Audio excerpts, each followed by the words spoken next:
So a lot of people ask me, like, is there an age that's too young to start Botox and fillers? And I don't think there is. It's whenever those things bother you. And I don't think we should shame people for being worried about that. Just like, you know, when we have circles under our eyes and we put cover up on there. I mean, if we wear makeup to feel better about the way that we look, and this is something that we can do safely and feel good about ourselves, I think it's cool. I mean, I started doing Botox when I started my residency, so I was in my young 20s, I think.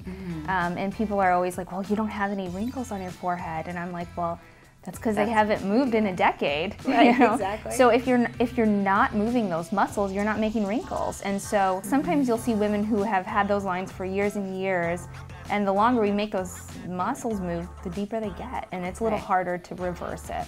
Right. So I think it's totally fine if people want to start young, and it works.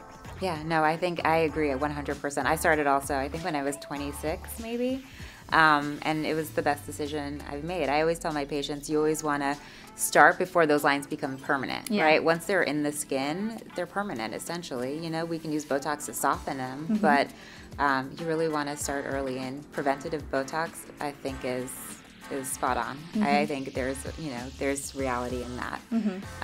Do you have your patients start anything else early on?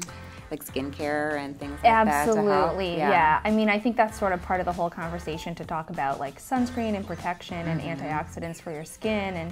And you know, the nice thing about like going to doctors, and especially plastic surgeons, about this is we know this stuff. I mean, we spent all of our, you know, training, 14, 15, 16 years learning this stuff. And so we can actually talk about the science, about what we should be using on our face, what's safe. You know, the other thing is, some of these things are safe all the time, and some of these things aren't safe in pregnancy. Right. And you need a doctor to sort of tell you that.